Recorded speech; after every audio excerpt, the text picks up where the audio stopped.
Hi everyone.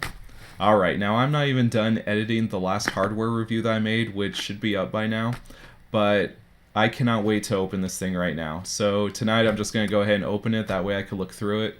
Now, I'm not going to show you the inside of the book just yet. I'll come back and tell you guys and explain what's going on there. But either way, I just can't wait to open it, so I've got to do it tonight. I've got to just open it right now, because I'm like a kid on Christmas. Let's see. Oh, and by the way, this is coming in from Switzerland. Yeah, it's coming in from Switzerland, so it took a long journey to get here. What the heck is this? Something fell off. I don't know what that is. Might have fallen out of the box, maybe it didn't. Oh, it's wrapped in plastic. Let's see. Oh, here it is. It was something to do with like these little corners. Oh my god. Wow, they did a really good job packing this thing. Okay, take this off. Oh. Okay, this is the back cover. Oh, this looks beautiful. It might be hard to make out with the camera that I have right here, but this is the Sega Mega Drive Genesis Collected Works. Oh, jeez. And again, this image, which I hope and I think you guys can make it out, it is like the top of a Genesis, the Model 1s. It says 16-bit, so that means it's a Mega Drive then.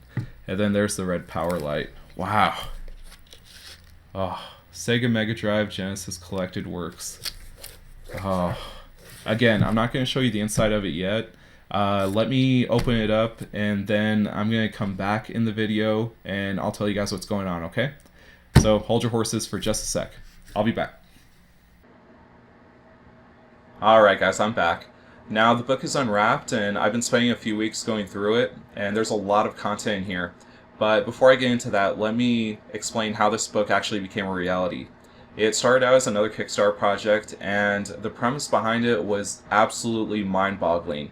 What they were going to do is that Sega had granted the authors of this book permission to basically go into their archives and just go through everything Genesis related, and that is just unprecedented. I've never heard of such a thing happening before with any console manufacturing or even most video game companies. Because, in other words, if you're expecting this sort of thing to come out of Nintendo, stop waiting, it's never going to happen. I think that maybe the whole reason that was able to get green-lighted basically is because Sega is just a little bit more humble. Maybe because they lost the console war, so they kind of know what defeat feels like. You know, they're not in the console market anymore. But it seems like they're a little bit more personal with the fans, I guess, if you could call it that. But it was just amazing to hear that there was a Kickstarter project out there with some guys that Sega was just opening the doors to their archives with, and it's incredible that such a thing was even happening. But anyways, unfortunately though, you're not going to see my name in the backers list for this book, and it's because I'm a complete idiot. I decided not to back the project because I was going through kind of a bad phase with Kickstarter where I had a couple projects on the shelf that I had backed, and none of them had paid out yet. In other words, I didn't get my rewards yet. One of them was for a book. It was for The Untold History of Japanese Game Developers. But anyways, I was just waiting for those, and it's kind of a bad space to be in with Kickstarter since every project is a risk, and I just didn't want to take additional risk on. So I decided not to back it, and I'm a complete idiot for not backing it, and that's never going to happen again. Alright, the first thing that jumped out at me with this book is that there are no printer's blanks. Printer's blanks are the blank pages in between the hardcover and the actual content. But it just seems like they used every available space that they could, and that includes these right here. They filled them up with these beautiful, beautiful logos and different little advertisement things that Sega had created, and it's just amazing. They're beautifully done.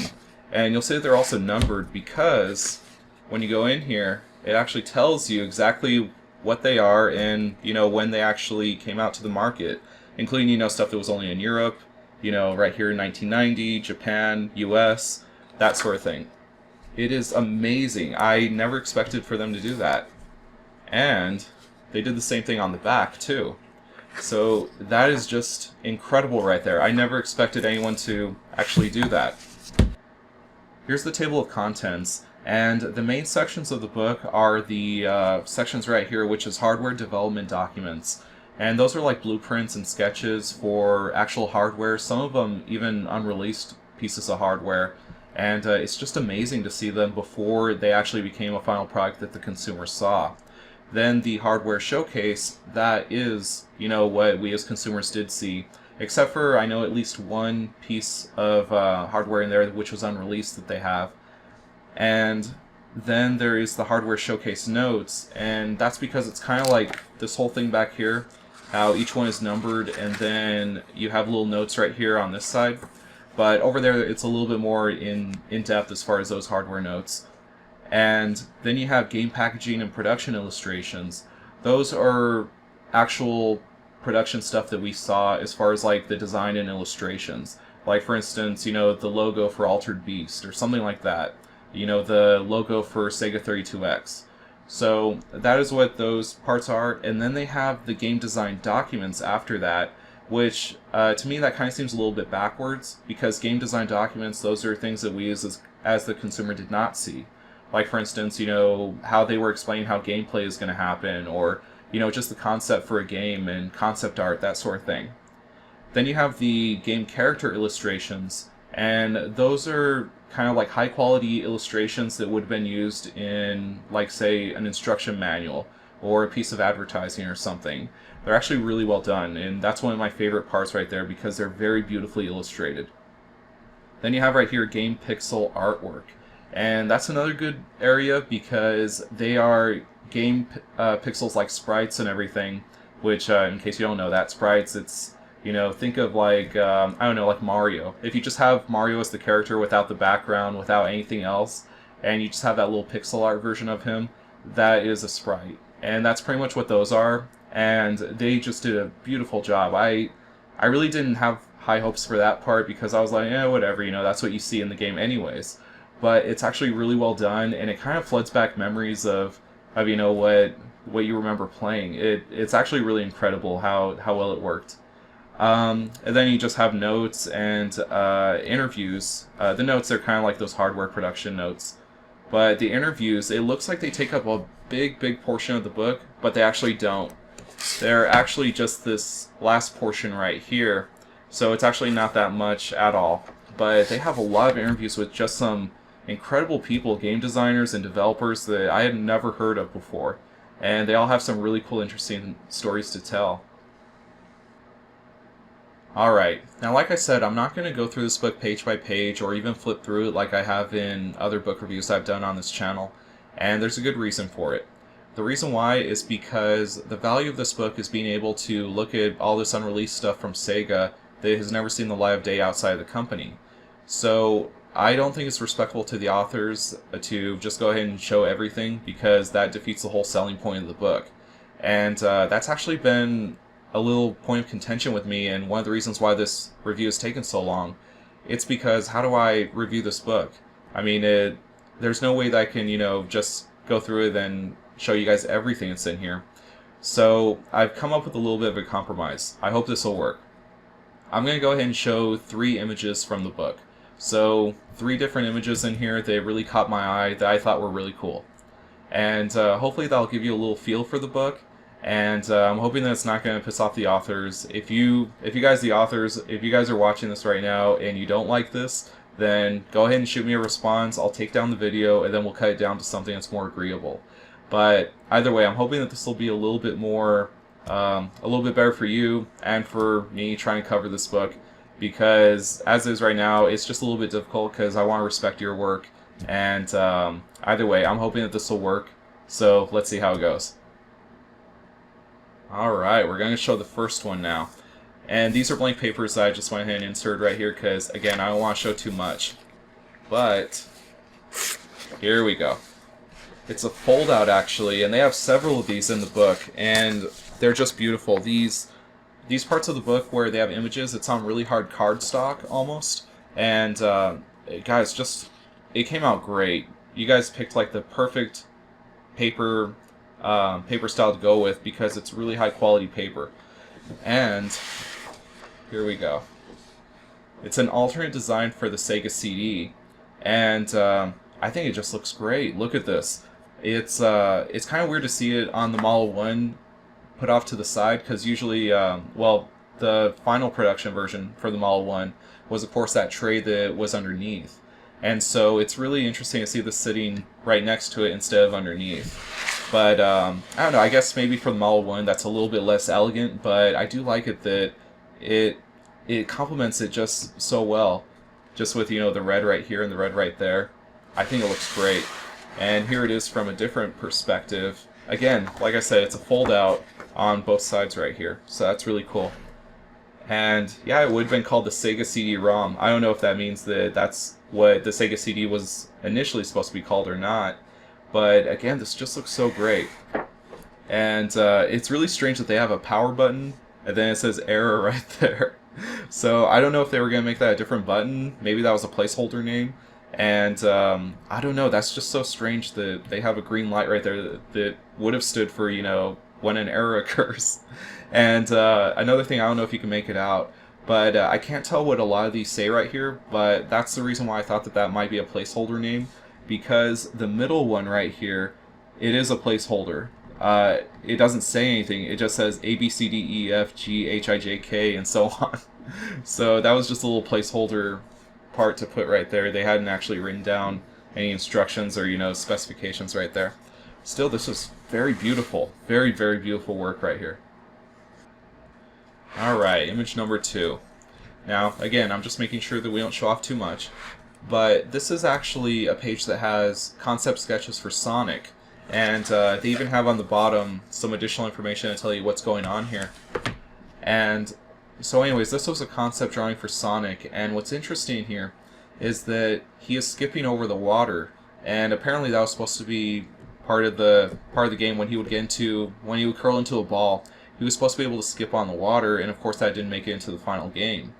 And so that's just really interesting that they had that concept for it, and it didn't make it into the final production version of the game. So what I also found very interesting that they didn't know at the bottom is that in this lower concept sketch right here, you can see that he would have been able to burrow into the landscape.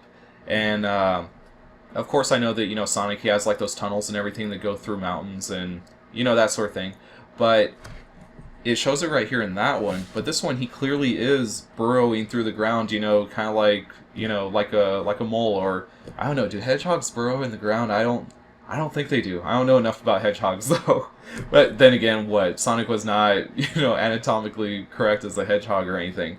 But, anyways, that's just really interesting because if he was able to burrow into the ground, that would have been just an incredible gameplay element that they would add right there. And of course they didn't put it in there, and I think probably for a variety of reasons, because you have to remember this was 16-bit hardware, and being able to modify the actual landscape of the game, that would have been some really impressive stuff back then. And so that's probably why it didn't make it into the final cut, because maybe it's just something that they weren't able to do. But either way, that would have been very interesting if they had kept it. Alright, this is the third and last image that I'm going to show you guys, and you're going to hate me because it's nothing exciting and unreleased or anything.